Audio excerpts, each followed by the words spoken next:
My family had a long history of holidaying in Trevone, and in 1902 my grandparents spent their honeymoon at Trevone Cottage, which was a Mrs. Pope who took boarders for short time or longer lets, and was later used by the Odles. She was still living there when I was a child. This is old Mrs. Pope. And my aunts stayed there initially on holidays, and then I think they found that the weather and the climate of Cornwall suited their health, because we had a theory that they were not too well, long-term general malaise due to where they were brought up in London, and their health was obviously improved by the fresh air and the sea air.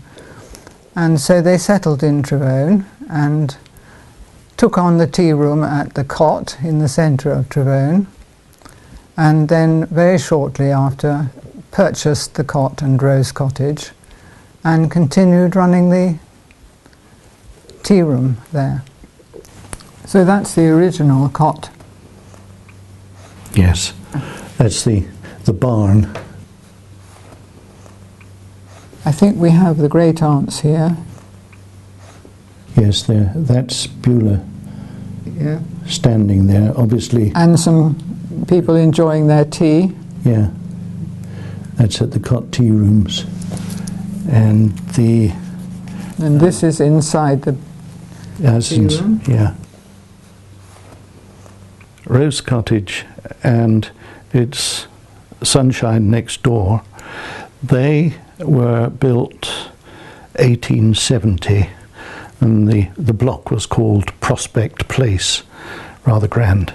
That was built in what had been a small farmyard, if you like, with a barn. The barn which subsequently became the Cot Tea Rooms. We are pretty certain that Bridget's great aunts, Beluah and Nellie, ran the barn as a tea room during the war, simply by deduction from a newspaper cutting that we have, which was reporting on their giving a party to returning servicemen and their families. Beluah had bought Rose Cottage and the Cot, the tea rooms, the barn. She'd bought that in 1920, and actually we have a postcard with the Cot Tea Room shown on it, and the overnight charges. Terms for boarders. June and July, 3 guineas weekly for one, 2.5 guineas weekly for 2 sharing room. August, 3.5 for one and 3 for 2 sharing room. September, 3 for one and 2.5 a sharing room. Special winter terms, so they were in it all year long. Yeah, and the special winter terms would have been the sort of terms that attracted Dorothy. We're pretty certain that they also, well, this is Beluah, who is the Mastermind. Mastermind, yes.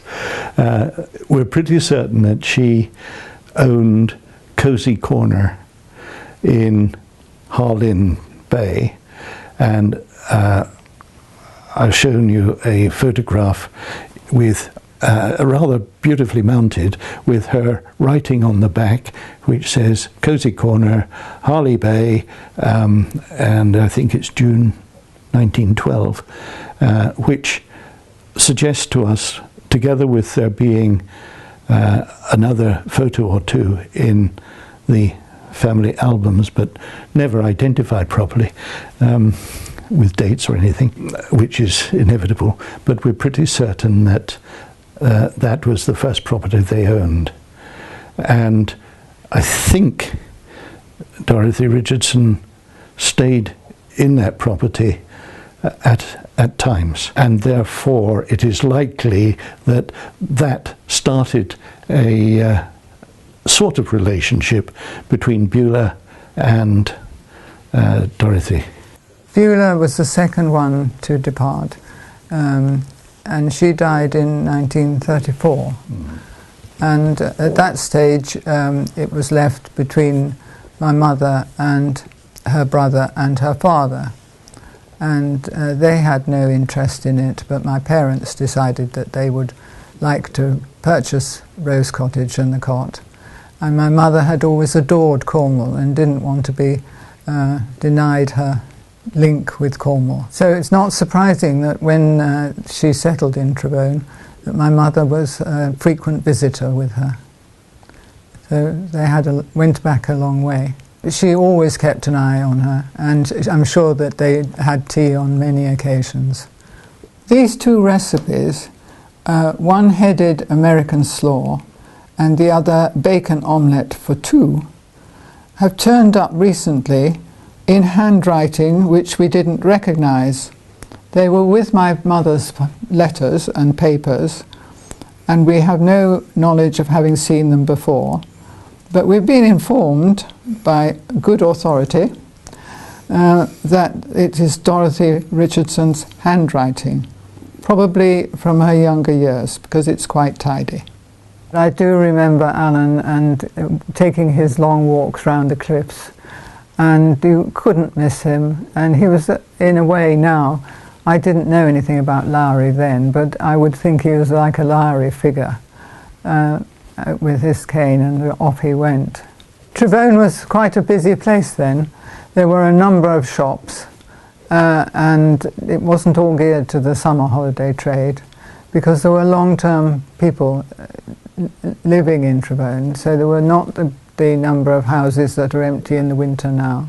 We still had the pool in the rocks there is there now, which is a natural swimming pool.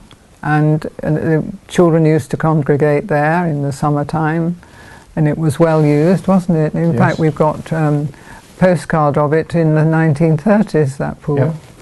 So it had been a long time, and that was very well used. And later on, we had teams of villagers repairing it, and my dad was always on the organising part, in the front line. That was in the early 1950s, yes. Late 40s, early 50s, at which stage Alan died round about that time, and she was definitely quite frail. And we have a recognition from Rose that Bridget's mother was instrumental in encouraging Dorothy to move to, I think, from either a hotel or a hospital up to Surrey. That was sort of towards the end of her life, I believe. This is Dorothy writing to a friend. Gales we've had. In one of them, Alan's hat, without which, as you know, he wouldn't put his nose outside the door, was torn from the hand holding it to his head as he fought his way along the cliff tops, and is by this time in New York. He arrived home with a rounded mop of curls, most beautifully shaped and exactly suited to his head and face, which was radiant but very grave. There's been a tragedy. I've lost my hat. You will appreciate the gravity of the situation. I did to the full.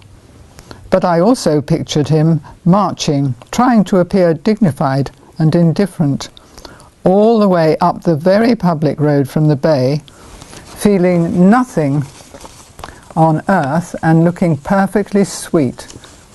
It was too much for me. Cut!